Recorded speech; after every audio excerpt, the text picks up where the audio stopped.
Assalamualaikum warahmatullahi wabarakatuh. Sihir bukan sekadar kisah dalam dongeng.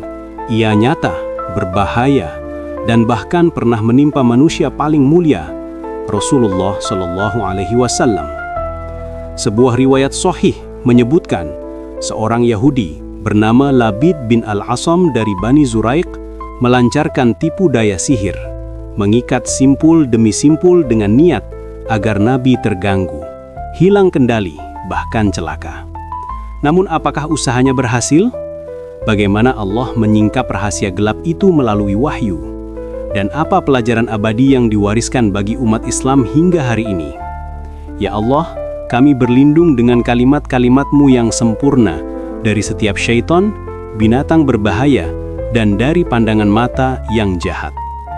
Jadikanlah kisah Rasulullah Shallallahu Alaihi Wasallam ini sebagai penguat iman dan cahaya dalam kehidupan kami. Amin, ya Rabbal Alamin.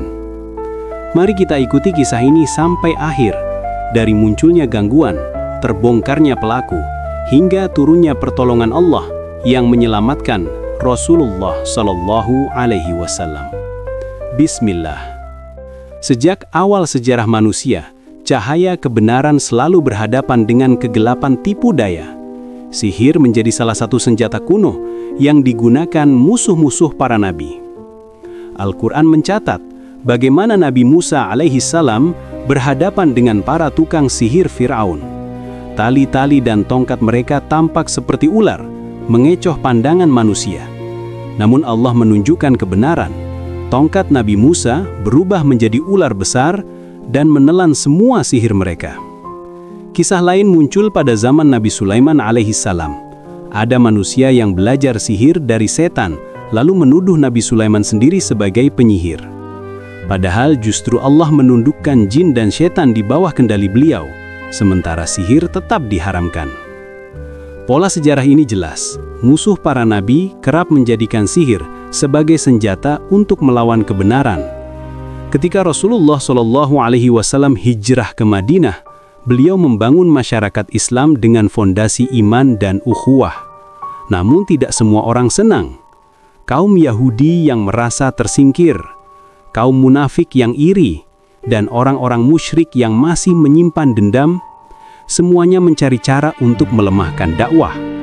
Riwayat sahih dari Imam Al-Bukhari dan Muslim menyebutkan satu nama, Labid bin Al-Asam, seorang Yahudi dari Bani Zuraiq. Dialah yang menyusun sihir berbahaya untuk Rasulullah Shallallahu Alaihi Wasallam. Riwayat Sayyidah Aisyah radhiyallahu anha menyebutkan, Rasulullah Shallallahu Alaihi Wasallam disihir sehingga beliau merasa melakukan sesuatu padahal beliau tidak melakukannya. Hadis riwayat Al-Bukhari nomor 3268, Muslim nomor 2189. Beliau mengalami kebingungan seakan ada kabut dalam ingatan beliau. Dalam beberapa riwayat ditambahkan bahwa beliau juga merasakan sakit pada kepala dan perut. Namun para ulama menegaskan, sihir itu tidak menyentuh wahyu. Risalah tetap terjaga, yang terganggu hanya sisi pribadi beliau, bukan kenabiannya. Sayyidah Aisyah radhiyallahu anha meriwayatkan, seorang Yahudi dari Bani Zuraiq bernama Labid bin Al-Asam telah menyihir Rasulullah Shallallahu Alaihi Wasallam sehingga beliau merasa melakukan sesuatu padahal beliau tidak melakukannya. Hadis riwayat Bukhari dan Muslim. Kesaksian Aisyah ini penting karena datang dari orang terdekat Nabi, saksi yang melihat langsung perubahan beliau. Menurut riwayat, Labid memperoleh rambut Rasulullah Shallallahu Alaihi Wasallam yang jatuh saat disisir. Rambut itu ia gunakan sebagai bahan sihir, lalu diikat dengan simpul-simpul, dibungkus dengan mayang kurma kering, dan disembunyikan di sebuah sumur tua milik Zuwarwan. Rasulullah berdoa, dan berdoa memohon kesembuhan kepada Allah. Lalu beliau bersabda, "Wahai Aisyah, tahukah engkau bahwa Allah telah memberikan fatwa bagiku tentang apa yang aku alami?" Nabi menceritakan kepada Sayyidah Aisyah bahwa ada dua malaikat datang kepada beliau. Riwayat dalam Sahih Muslim nomor 2189, juga dalam Sahih Al-Bukhari, menuturkan Rasulullah Shallallahu Alaihi Wasallam bermimpi didatangi dua malaikat, satu di kepala beliau, satu di kaki beliau. Malaikat pertama bertanya, apa yang menimpa orang ini? Malaikat lain menjawab, ia terkena sihir. Siapa yang menyihirnya? Tanya malaikat pertama. Labid bin al-Asam. Dengan apa? Dengan rambut yang jatuh saat disisir dan mayang kurma kering. Di mana disimpan? Di sumur milik Zuarwan. Setelah berdoa dengan penuh kesungguhan, Allah Subhanahu wa Ta'ala menyingkap rahasia itu. Riwayat Sayyidah Aisyah radhiyallahu anha yang tercatat dalam Sahih Al-Bukhari dan Muslim menjelaskan Rasulullah dari sumur itu bersama beberapa sahabat. Lalu apa yang mereka lihat?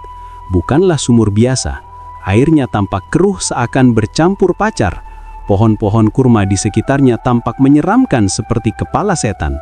Semua itu adalah indikasi kuat bahwa sumur itu telah dijadikan media sihir. Sahabat menggali dan menemukan bungkusan berisi sisir, rambut, serta simpul-simpul sihir. Lalu Rasulullah membacakan surat Al-Falaq dan An-Nas. Setiap kali satu ayat dibaca, satu simpul terlepas. Hingga akhirnya semua terbuka dan Nabi pun sembuh seketika. Beliau bersabda, seakan-akan aku baru saja menyembuh dari sebuah penyakit. Hadis riwayat Bukhari dan Muslim. Sayyidah Aisyah radhiyallahu anha bertanya, "Wahai Rasulullah, mengapa engkau tidak menghancurkan barang sihir itu?" Beliau menjawab, "Allah telah menyembuhkanku. Aku tidak ingin menimbulkan keburukan bagi manusia." Hadis riwayat Bukhari dan Muslim. Inilah akhlak mulia Nabi. Meski pelakunya jelas, beliau tidak membalas dendam. Para ulama menafsirkan peristiwa ini dengan berbagai hikmah. Ibnu Hajar al-Asqalani dalam Fathul Bari menegaskan, sihir itu hanya menyentuh tubuh dan perasaan Nabi, tidak pada wahyu. Ibnul Qayyim dalam Zat al-Ma'ad menyebut, ini bukti kemanusiaan Rasulullah. Beliau bisa sakit, bisa diuji, namun selalu ditolong Allah. Syekh Mutawali Asy-Sya'rawi dalam tafsirnya menambahkan, sihir memang nyata, tapi tetap makhluk Allah. Sehebat apapun, ia tunduk pada kehendaknya, dan bisa dipatahkan dengan doa dan Al-Quran. Dari peristiwa inilah lahir amalan yang diajarkan Rasulullah, yaitu membaca Al-Falaq dan An-Nas setiap pagi, sore, dan sebelum tidur sebagai perlindungan. Tidak ada yang berlindung dengan sesuatu yang lebih utama dibanding dengan membaca Al-Mu'awwidhatain. Hadits riwayat An-Nasai. Kisah ini mengingatkan kita bahwa sihir itu nyata.